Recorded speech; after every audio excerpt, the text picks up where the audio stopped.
Hello, this is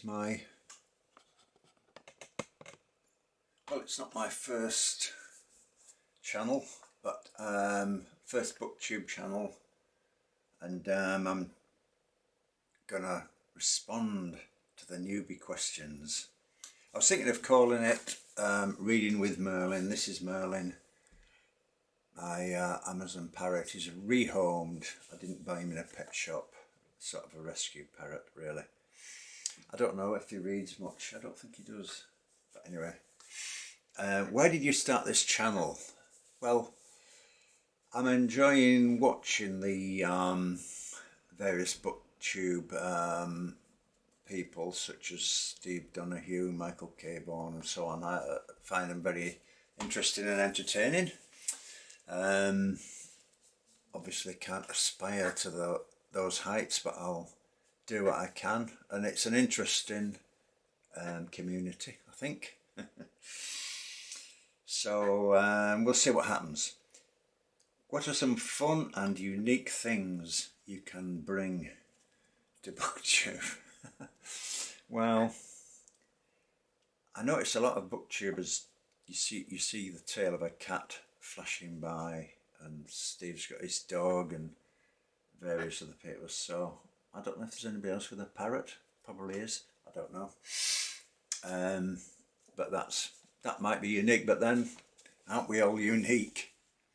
And my reading habits are very varied, actually. So we'll see. What are you most excited about for this new channel? I want to see if it works really. See if it communicates, see if people are interested. As I say, I've got another channel because I'm a musician, singer, you know, so occasionally I've put things on there, not much, and I don't promote them, and sometimes I'll get as many as 2 or even 3 people watching them, so complete waste of time really, but there we are. This may or may not do better, we shall see. Why do you love reading? Well, I've always liked reading, and at first I think it was a way of, yeah, partly a lot of people have said escapism.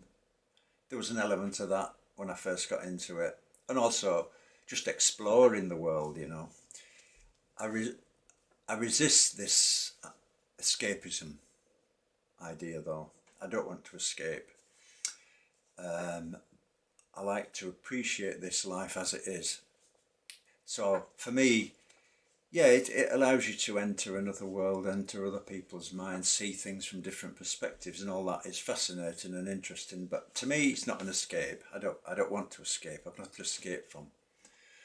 I do actually work part-time in a prison. I'm not in a prison. I don't. There's nothing to escape from. So I like, yeah, books that illuminate things and enhance life. That's why I like reading. What book or book series got you into reading? Obviously, at a very early young age, we got Beatrix Potter, Peter Rabbit and things like that. But I think when I really got interested, I do remember reading a kind of an adult book that really fascinated me was H.G. Wells' short stories. And I was first year at grammar school, which is secondary school, and I would have been 11. And I just loved these, you know, the H.G. Wells short stories, absolutely amazing really. His amazing imagination. The Time Machine, War of the Worlds, The Door in the Wall, Pollock and the Porroh Man, and various other fantastical stories. Brilliant, absolutely superb. I still love them, still remember them. And before that, I think at home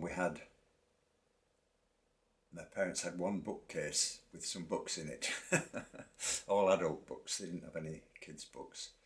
And I remember looking at these and they didn't move very far. They didn't change around much. Neither of my parents probably had much time for reading really. But there was one. I asked my mother, "What's this? What's this? Poirot investigates." You know, and she says, "You fool! That's Poirot. It's French. Poirot investigates." It's about a detective. So anyway, I started reading that. This would be, 7 years old, something like that. And I just loved it. I thought it was brilliant. Agatha Christie, of course. And they also had a few books about exploration, the Amazon. There was one, Alan Geerbrandt, a French writer, something like Amazon Adventure or something. It was in the Orinoco, actually, in Venezuela. I just loved that. It's an adult book. And then Colonel H.S. Fawcett, his book about the Amazon. And he disappeared, as people know. His book's really strange. There's about massive anacondas and weird things happening, and I remember one illustration of this poisonous spider coming down from the roof, and this lodging house where people stayed, and they all were found the next morning, dead, bloated, and they'd been killed by this spider coming down from the roof. And he disappeared in the Cuyaba river basin, and I went there about 6 years ago. Actually, it's not jungle anymore, but it is still a very remote place. It's the Pantanal. It's absolutely amazing, and stuffed full of jaguars. And there's no roads. Well, there are a few, I think, because a lot of it's farming now, but you travel by boat. So I went there, and that was fascinating, thinking that this is where Fawcett disappeared in about 1920, was it? Something like that. Anyway, what questions would you ask your favourite booktuber? I suppose questions I ask people who read is just what do you like reading, what do you enjoy, why do you like it, this kind of thing. It's the same sort of questions, really. And a lot of it depends on the kind of answers. What is it that you respond to? What challenges do you think there are starting a booktube channel? I think the main challenge is just keeping it going. I know when I'm starting off like this, nobody's going to watch it. There's so many things competing for our attention, aren't there?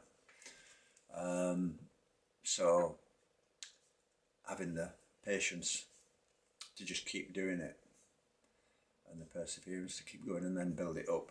We'll see how it goes. If it doesn't build up, I shall stop. But I shall try and keep it going. I remember seeing somebody saying he would do 100 before he gave up. So that's a good thing to aim for. It'll take a while to do 100, I'm going to try and do a few. We'll see anyway.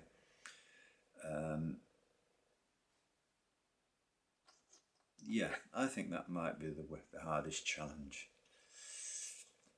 Oh, when did you start reading? I've already answered that, haven't I? When I don't know, I started very young. I could read pretty early on, but as I say, reading this Agatha Christie thing when I was about 7, I think, that kind of thing. Where do you read? I read at home. I live in a nice area. I'm on the edge of a big city, Leeds, but I'm in a village, and it's very quiet. I've got green fields around me, lambs bleating at the moment. Nice area, very quiet actually. So I read at home. I don't read on trains, and I don't commute. I don't need to do that. I don't read in cafes or any of that. I have to have silence. I never have music on. I don't want any distractions. I want to focus on it, It's about attention for me, reading. That's how I enjoy it. And what kind of books? I'm fairly eclectic.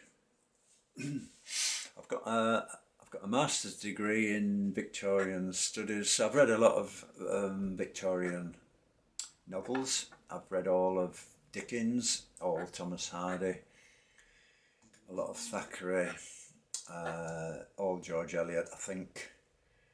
So I've read a lot of those. I haven't read all Trollope though. I've only recently started reading Trollope. I love it, but Trollope is not regarded by academics as a serious proposition. So they don't teach Trollope very often in Victorian studies. I don't know why, because he's just as good as any of the others, maybe better. I've just read Phineas Redux, and it's absolutely brilliant. So they're very long, most of them. I'm working my way through the Palliser novels at the moment. So yeah, I've read a lot of Victorian fiction, and I read non-fiction as well. Let me think. Yeah, there are some what we call genre fiction. Genre fiction. It's always a phrase that slightly denigrates the reading matter, but I do read some fantasy. Who doesn't read fantasy? Who doesn't read Game of Thrones and J.R.R. Tolkien and all these? I've read and love those. Yeah, but I don't search out that kind of thing. And same science fiction. Some brilliant science fiction, but some that I think the ideas have got to be original and enticing. I don't want battles with aliens, really. That's a bit tedious. But it was all done by H.G. Wells, wasn't it? War of the Worlds, and not many people have done it better, really. But I have recent science fiction, Cixin Liu. I don't know if you pronounce it, Chinese writer who wrote the Three Body Problem. That was great. Loved that. And yeah, detective fiction as well, of course. Sometimes I work in part-time in a prison, so I have, and it's high security, so I've met lots of murderers and serial killers and so on, but so they themselves, yeah, talked to lots of them, but the detective fiction is about the detection, isn't it, really? I've just read Peter Robinson, who's writes about the local area. He lives in Canada now, apparently. But his books, I love them. They're great. Yeah, you could say middlebrow or lightweight or whatever. I don't think they're that lightweight, but middlebrow, yeah. And but then in April I read all the Canterbury Tales. It took me the whole month to read because I read it in Middle English, and so I had to keep looking things up. But that was what you might call a highbrow exercise, I suppose. I enjoyed that as well. That was brilliant. And yeah, so wide-ranging. Anything that interests me. And often I will get some ideas from looking at other Booktube participants. I subscribe to the London Review of Books, and sometimes get ideas from that, or things I decide to buy, read a good review, and we'll get a book from that. But yeah, so that's about it. So myself and Merlin will say goodbye for now.